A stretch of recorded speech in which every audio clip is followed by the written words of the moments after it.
Assalamualaikum warahmatullahi wabarakatuh. Selamat pagi anak soleh dan soleha. Bertemu lagi dengan Ibu dalam pembelajaran tema 6, yaitu tentang panas dan perpindahannya, subtema 1, suhu dan kalor, dan pembelajaran ketiga.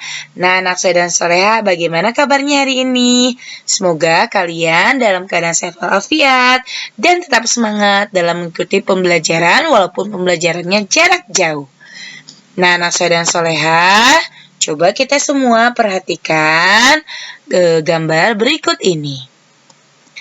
Nah, matahari adalah sumber kehidupan yang memungkinkan lingkungan manusia berjalan sebagaimana mestinya.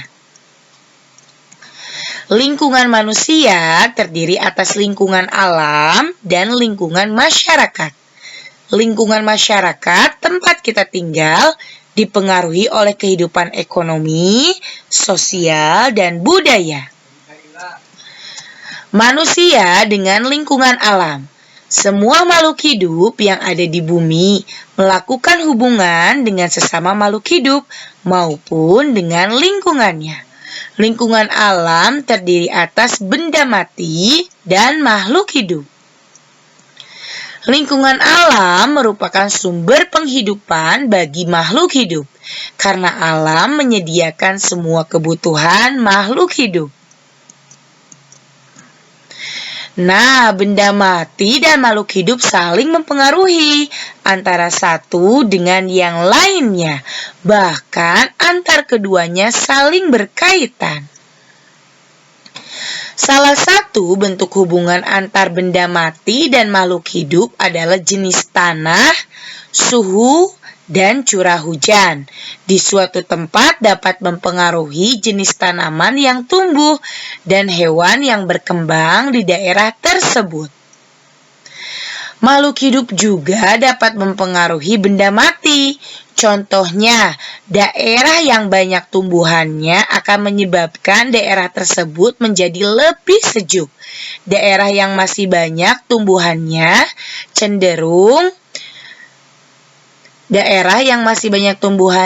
cenderung memiliki air tanah yang baik dan berlimpah. Hal ini terjadi karena tanaman membantu tanah untuk menahan air dan menyimpannya di dalam tanah dengan baik. Nah, bagaimanakah dengan manusia ya?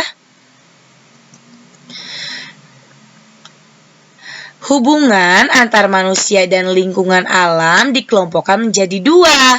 Pertama, hubungan manusia dengan lingkungannya harus menyesuaikan diri dengan alam. Kedua, hubungan yang membuat manusia dapat memanfaatkan alam sekitarnya. Salah satu cara manusia untuk menyesuaikan diri dengan alam adalah dengan mempelajari peristiwa alam yang terjadi di lingkungannya. Para petani harus menyesuaikan waktu tanam dengan musim hujan agar tanamannya dapat tumbuh dengan baik. Para nelayan memilih waktu untuk berlayar menyesuaikan dengan keadaan cuaca agar terhindar dari bencana dan memperoleh tangkapan ikan yang banyak. Manusia juga harus memanfaatkan alam untuk mempengaruhi kebutuhan hidupnya dengan menggunakan ilmu, pengetahuan, dan teknologi. Contohnya, untuk menanggulangi akibat kemarau panjang yang menyebabkan menurunnya hasil pertanian, manusia mencoba membuat hujan buatan. Pembuatan hujan buatan ini tentu dengan menggunakan dan teknologi. Nah, coba sekarang tugas pertama, kalian baca kembali bacaan yang ada di halaman 24. Kemudian jawab pertanyaan di halaman 25 sampai 27. Nah, kemudian kita akan mempelajari tentang teks eksplanasi. Nah, tadi yang Ibu bacakan itu namanya teks eksplanasi yang ada di halaman 24. Teks eksplanasi adalah teks yang berisi penjelasan tentang berbagai peristiwa yang terjadi di sekitar kita. Disajikan sesuai dengan fakta. dan juga memiliki struktur yaitu adanya penjelasan umum, deretan penjelas, dan juga kesimpulan. Bagaimana membuat ringkasan dan kesimpulan dari teks eksplanasi ya? Nah, pertama baca dahulu teksnya dengan saksama. Kemudian catat gagasan utama dari setiap paragraf.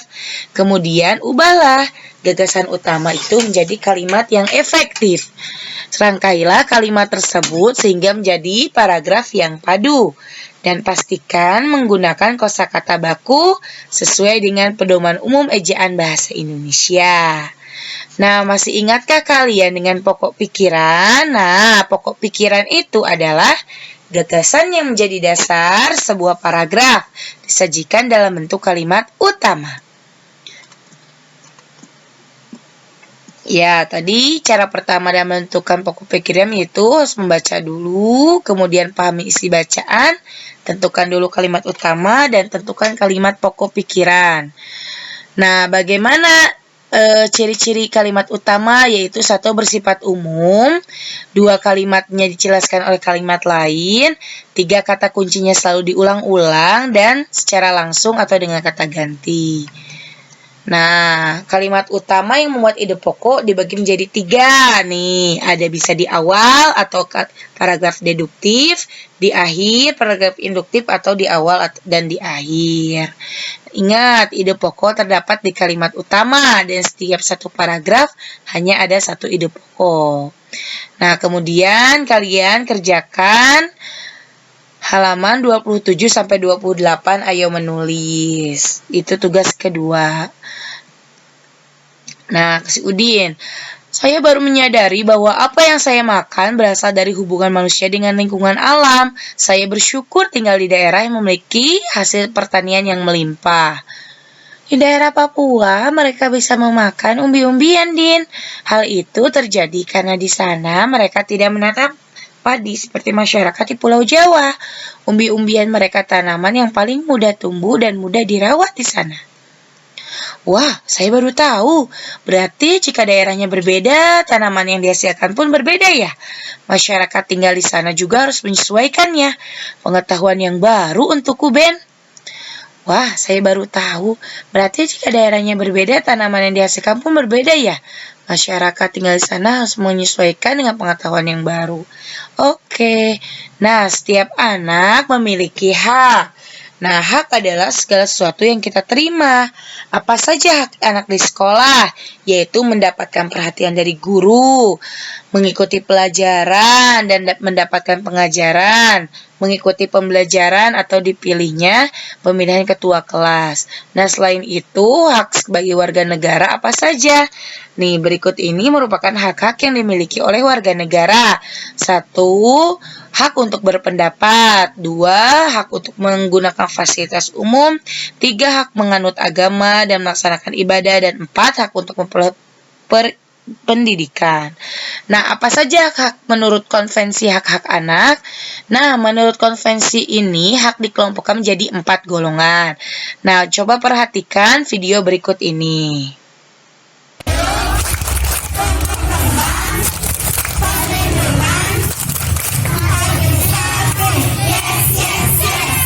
Nah, jadi ada 4 ya, ada hak hidup, tumbuh kembang, perlindungan, dan partisipasi.